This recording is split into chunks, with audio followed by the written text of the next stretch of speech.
Ijoollee sagalee kana Dr. Hongeessaa Biraangaa Dr. Milkeessaa utuu hin taane Dr. Hongeessaa.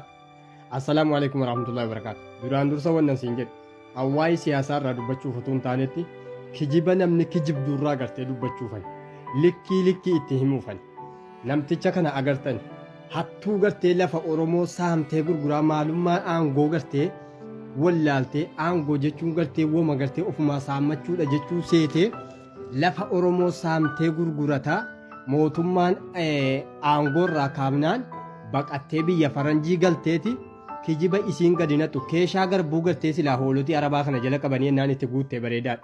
Jaarraa kana keessatti nutti sobuurra ilmaan keetii fi jaartii keetti ol garagalii sobii jechuudha. Maal jedha beektani? Abiyyiin Ahmad masaraan buluu jetti sodaarraa helikooftara bira bulaa helikooftara isaa yeroo kaanoo Abuu Dhabii galuu ka'eeraa jetti. Yeroo kaanoo maal jedhanii maalee naannoo Walloo achi bula jetti. Yeroo kaanoo Bushooftuu achi jiraa jedhani.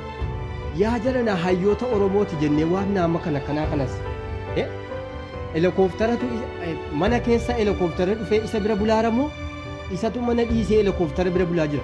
Sodaattuun yookaan dibbeen akkuma ofii nama seeti jechuudha. Awwanni gartee na dhibu warri gartee siyaasa Oromoo daldalla jettan kun jechuudha gariin keessan. Goonni Taayyee Danda'aati numaayyuu maaliif Taayyee Danda'aati jetteedha.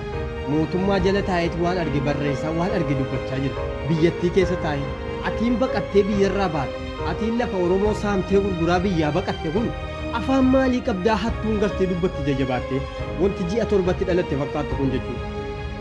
Abiyyi bar kan gartee ittaanaa hafteetis bar Profeesara Doktora Maarree jettan kan warra na hudduu gartee nafxanyoota gartee shamarran nafxanyootaa jalaa hin galle jechuudha.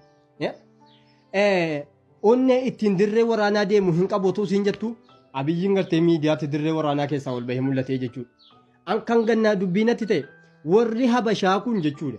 Warri Tigraay kun takka Abiyyi beekumsa hin qabu hin jettu. Takka Abiyyi sodaattuudhaan jettu. Nafxinyoonnis takka akkasiin jettu. Inni keenyaa warri siyaasni isaaf hin galin. Warri gartee siyaasni isaaf hin galin. Kan jarrillee siyaasaan waliif hin galin. Maaliif kijibuma gartee kun taalaan gartee oofani? Ittaanaa haftee jettan sun gaafa kaan Abiyyi barachuu miti fuuldura mana barumsaan baanee jedhu. Isiin kun immoo maal jetti? Namni gartee gaafa saniyyuu kottu jedhanii Abiyyi siree jalaa barbaadanii fidanii jetti. Kun Oromoo arrabsuudha Abiyyi arrabsuu otoo hin taanetti jechuudha. Siyaasa keessan qaatanuu gale. Isinii kutaa lakkaa'ee ittiin kasaare kanarra nuhii gartee hoolotii arabaa jala taa'u kanaafuu siyaasni keessan qaatanuu gale jechuudha. Hinaaftota. Sodaarraa gartee Abiyyi masaraa hin buluu jetti barisiin kun. Luyni akkuma ofiitti luyna nama seetii bar. Waan keenya ta'eef xinneessuun sitti tole ergamtuu alagaa kaleessa ergamaa turte bar. Lafa Oromoo saamtee gurguraa biyyarraa gartee aangoo sirraa fuunaan kuttee bar. Inni akka Isqeel Gabbisaa jettan miidiyaa gartee nafxinyaarraa hin galu. Hudduu gartee beera nafxinyaa jalaa hin galtanu isin. Kan Jawaarillee haa ta'u Jawaar poostiin inni godhullee haa ta'u maaliif mootummaanis irraa barumsa argata. Irraa barumsa argata. Rakkoo jirtu sana irratti mootummaan dammaqina godhata. Isiin haca barbaariin gartee ji'a torbatti dhalatte fakkaattu kun immoo jechuudha. Akka nama afaan qabu ji'a torbatti aangoo gartee lafa saamtee gurguraa lafa Oromoo saamtee gurguraa biyyaa baate akka nama keessisii qulqulluu tolchi baatee gartee nama qeequu barbaaddi bar. Ol deebiitii isa akkanaa kana jaartii keetti jaarraa kana keessa nutti himuu hin dandeessu. Sodaattuu miti Abiyyiin bar. Dhiira haati deesse kan wayyaanee geessee hudduu si galtee waxalee geesse maqaleetti galchee bar. Gooticha ilma abbaa gadaa bar. Injifatee ka'ee bar araadaaf gattaa'ee bar. Eeggattuu sadaqaa faranjiidha. Qaal kijibni kun taallan gana ga'e kun. Abiyyi waa inni ta'e bar addunyaatu ragaa ba'a bar.